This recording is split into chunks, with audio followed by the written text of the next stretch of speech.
Assalamualaikum warahmatullahi wabarakatuh. Perkenalkan, kami dari kelompok G pada mata kuliah Keperawatan Dasar dan Keselamatan Pasien.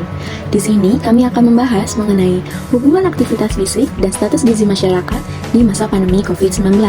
Berikut ini adalah anggota kelompok kami. Seperti yang kita ketahui bahwa pandemi COVID-19 telah menjadi topik hangat paling utama sejak awal tahun 2020.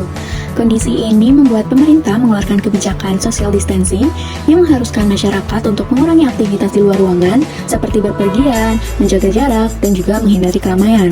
Kebijakan ini membatasi mobilitas atau pergerakan dan membuat ruang gerak seseorang menjadi terbatas untuk melakukan aktivitas. Padahal olahraga dan aktivitas fisik ini sangat penting di masa pandemi. Kenapa? Karena olahraga dan aktivitas fisik itu dapat menjaga kesehatan tubuh sehingga terhindar dari berbagai penyakit yang melemahkan sistem kekebalan tubuh. Dan selain itu juga, aktivitas fisik ini memiliki pengaruh terhadap peningkatan indeks massa tubuh atau status gizi masyarakat. Oleh karena itu, aktivitas fisik dan status gizi ini menjadi hal yang penting untuk diperhatikan selama masa pandemi COVID-19. Pertama, aktivitas fisik. Menurut Kemenkes RI, aktivitas fisik adalah pergerakan tubuh yang dilakukan oleh otot rangka, mengeluarkan tenaga, serta energi. Aktivitas fisik melibatkan koordinasi antara sistem muskuloskeletal, sistem persarafan, ligamen, penghubung tulang, dan tendon, penghubung tulang dan otot. Selanjutnya, bagaimana sih melakukan aktivitas fisik yang baik dan benar? Yang pertama, harus mempertimbangkan umur, kondisi, dan kemampuan tubuh masing-masing individu supaya terhindar dari risiko cedera. Melakukan aktivitas fisik juga harus secara bertahap, mulai dari pemanasan, gerakan inti, hingga pendinginan.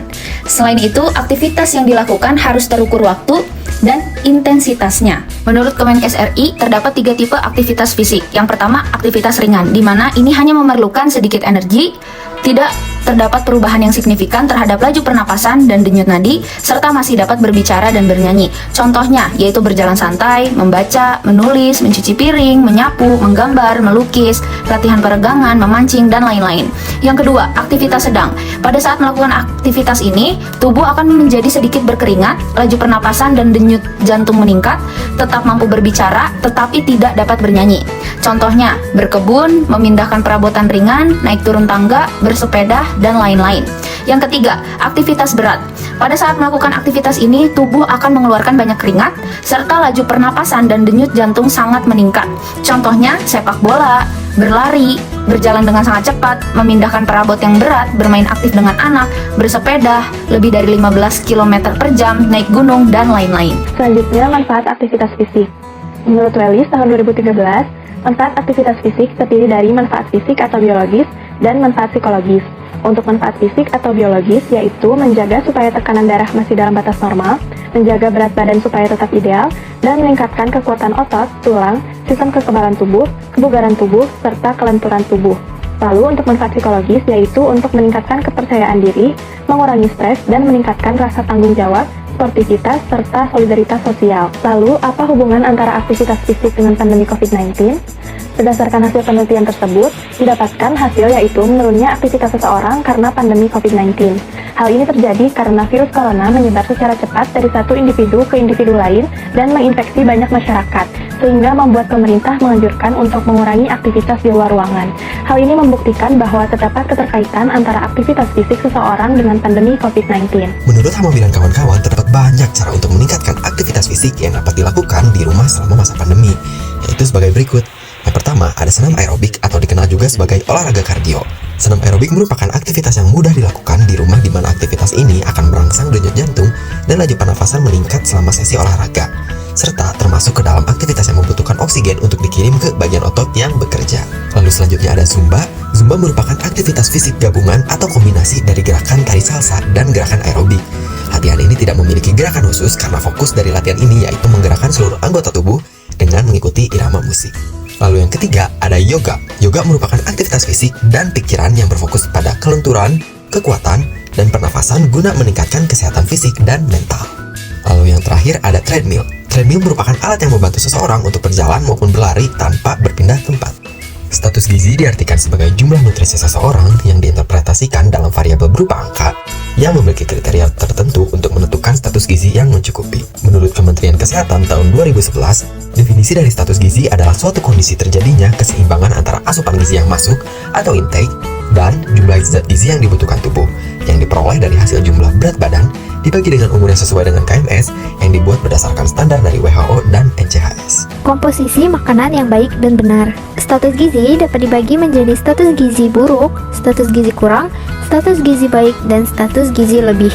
Untuk status gizi yang baik terjadi apabila zat-zat gizi yang diperoleh tubuh digunakan secara efisien, sehingga tingkat pertumbuhan, perkembangan, dan kesehatan tubuh pada keadaan yang tinggi. Pada kejadian status gizi kurang, tubuh mengalami kekurangan satu atau lebih zat-zat gizi esensial. Sedangkan pada kejadian status gizi lebih, tubuh memperoleh jumlah zat gizi yang melebihi dari kebutuhan, sehingga dapat membahayakan dan memberi efek toksik. Berdasarkan pembagian tersebut, penting untuk menjaga status gizi dalam kondisi yang baik. Untuk memenuhi kebutuhan nutrisi, tubuh memerlukan pola makan yang bergizi dan seimbang, yang memperhatikan komposisi jenis makanan, teratur, tidak berlebihan, dan tidak kekurangan. Sebelum memenuhi kebutuhan nutrisi, sebaiknya mengukur terlebih dahulu jumlah energi dan zat gizi yang disesuaikan dengan kebutuhan tubuh berdasarkan kegiatan atau penyakit yang diderita. Menurut Lia Goan, dalam Rini Pujastuti, makanan yang memiliki gizi seimbang memiliki ciri-ciri sebagai berikut. Yang pertama, memiliki energi yang cukup yang dibutuhkan oleh tubuh. Yang kedua, memenuhi jumlah protein yang dibutuhkan untuk pertumbuhan tubuh, mekanisme pertumbuhan, dan untuk memperbaiki jaringan tubuh yang rusak dan pemeliharaannya. Yang ketiga, mengandung lemak yang cukup untuk memberikan asam lemak esensial dalam vitamin yang larut dalam lemak. Yang keempat, mengandung jumlah vitamin dan mineral yang adekuat. Komposisi kandungan makanan yang sehat dan tepat yang dibutuhkan tubuh dalam satu hari yaitu: yang pertama, makanan yang mengandung karbohidrat. Komposisi karbohidrat yang diperlukan oleh tubuh yaitu sekitar 55-60% dari total kebutuhan energi. Karbohidrat dapat ditemui pada nasi, roti, jagung, kentang, dan lain-lain. Yang kedua, protein. Komposisi protein yang diperlukan yaitu sekitar 10-20% dari total kebutuhan energi. Protein dapat ditemui pada ikan, daging, susu, dan lain-lain. Yang ketiga yaitu lemak. Komposisi lemak yang diperlukan oleh tubuh yaitu sekitar 7-10% dari total kebutuhan energi. Lemak dapat ditemui pada alpukat, kacang-kacangan, daging merah, dan lain-lain. Dan yang terakhir yaitu vitamin dan mineral. Komposisi yang diperlukan oleh tubuh yaitu sekitar 10-15% dari total kebutuhan energi. Vitamin dan mineral dapat ditemui pada buah dan sayur. Selanjutnya, pengukuran antropometri. Antropometri gizi merupakan suatu pengukuran terhadap dimensi dan komposisi tubuh berdasarkan tingkat umur dan tingkat gizi yang tujuannya untuk melihat keseimbangan asupan protein dan energi. Jenis pengukuran yang dilakukan yaitu dengan menggunakan berat badan, tinggi badan, lingkar lengan atas, lingkar kepala, lingkar dada, dan tebal lemak di bawah kulit. Caranya dapat dengan menggunakan rumus penilaian status gizi tertentu atau dengan membandingkan hasil pengukuran dengan standar yang ditentukan. Pengukuran antropometri yang pertama yaitu Basal Metabolisme Index atau indeks massa tubuh. Indeks massa tubuh adalah metode pengukuran dengan membandingkan antara tinggi badan dan berat badan yang hasilnya digunakan untuk mengetahui status gizi. Batas ambang BMI yang ditentukan sesuai dengan ketentuan WHO terdapat perbedaan pada laki-laki dan pada perempuan, yaitu dengan batas ambang normal untuk laki-laki adalah 20,1 sampai 25 dan untuk perempuan adalah 18,7 sampai dengan 23,8. Untuk rumusnya yaitu berat badan dibagi dengan tinggi badan dikali tinggi badan. Tinggi badan di sini dalam ukuran meter. Kemudian, pengelompokan nilai BMI dari hasil penghitungan rumus tersebut dapat terlihat pada tabel yang tertera pada slide. Untuk pengukuran yang kedua yaitu berat badan ideal atau berat badan relatif. Rumusnya yaitu berat badan dibagi dengan tinggi badan dikurang 100, kemudian hasilnya dikali dengan 100%. Tinggi badan pada pengukuran ini dalam ukuran cm. Untuk kriteria hasilnya pada pengukuran ini dapat dilihat pada tabel yang tertera di slide.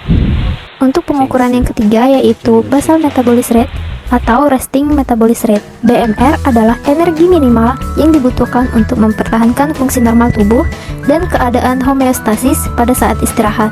Sedangkan RMR merupakan komponen pengeluaran yang paling banyak dari energi harian yang dibutuhkan. Hasil penilaian BMR dipengaruhi oleh beberapa faktor. Yang pertama yaitu umur, jenis kelamin, suhu tubuh, aktivitas hormon, ukuran tubuh, dan luas permukaan tubuh, komposisi tubuh, dan faktor genetik. Harris dan Benedict mengembangkan sebuah rumus yang dapat menghitung nilai BMR dengan mempertimbangkan berat badan, tinggi badan, usia, dan jenis kelamin. Rumus tersebut seperti yang tertera pada slide. Dalam menghitung BMR, terdapat faktor aktivitas fisik, karena dalam kebutuhan energi, aktivitas fisik juga mempengaruhi jumlah energi yang dikeluarkan.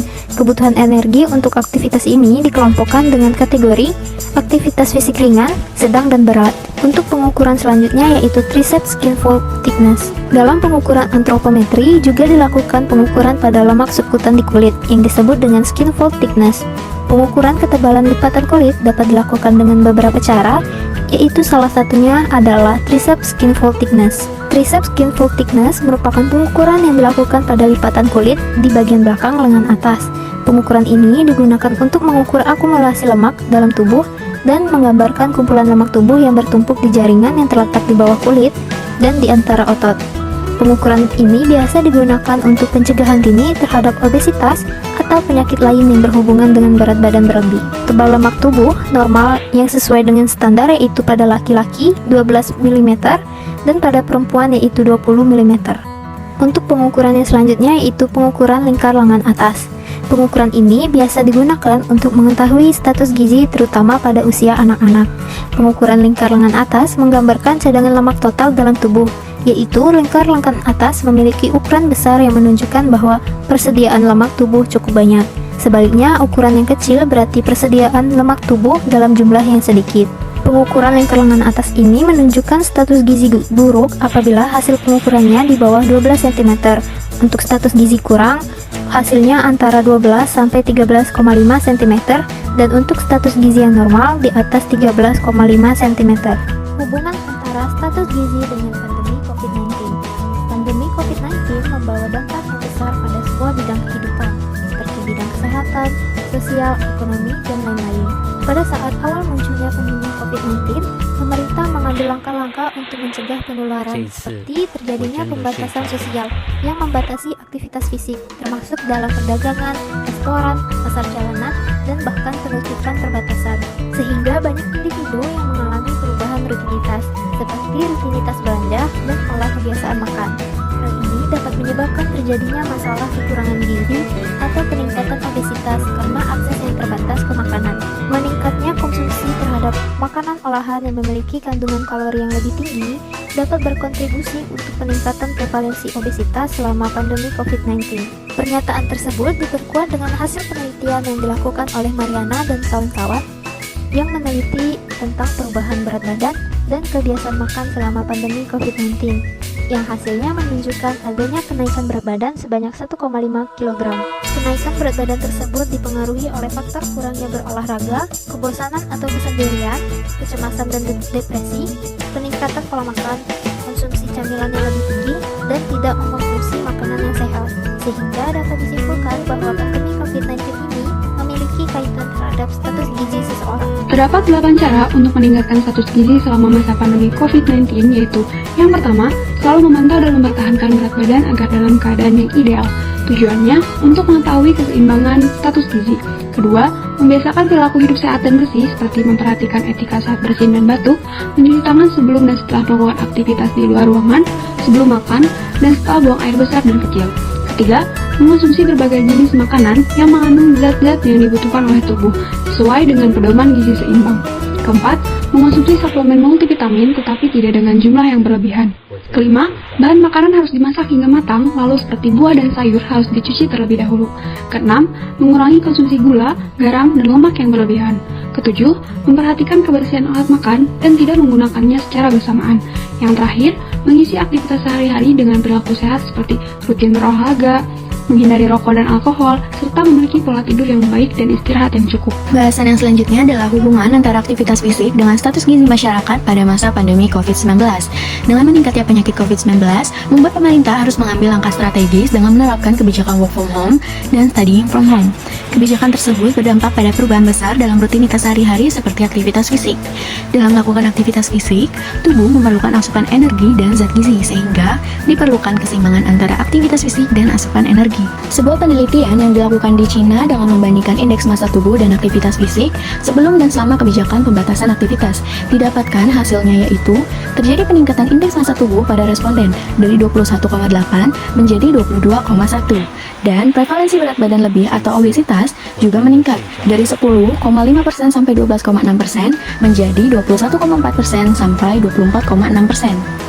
Dari penelitian tersebut dapat dilihat bahwa aktivitas fisik memiliki hubungan dengan status gizi masyarakat selama pandemi COVID-19, yaitu aktivitas fisik yang menurun dapat mengakibatkan status gizi yang berlebih.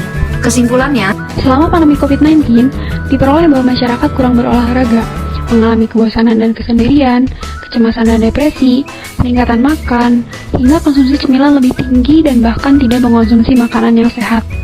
Hal ini menyebabkan perubahan berat badan dan kebiasaan makan. Maka masyarakat perlu meningkatkan status gizi mereka yang salah satunya dengan cara mengonsumsi suplemen multivitamin. Dalam melakukan aktivitas fisik, tentunya tubuh memerlukan asupan energi dan zat gizi, sehingga diperlukan keseimbangan antara aktivitas fisik dan asupan energi. Asupan gizi yang seimbang akan membuat tubuh menjadi sehat dan dapat menjaga berat badan tubuh apabila diiringi dengan aktivitas fisik yang sesuai. Namun, terjadi perubahan aktivitas fisik selama masa pandemi COVID-19 ini, yang secara langsung juga berdampak pada status gizi yang mana aktivitas fisik yang menurun dapat mengakibatkan status gizi yang berlebih.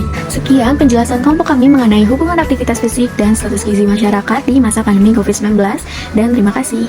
Wassalamualaikum warahmatullahi wabarakatuh.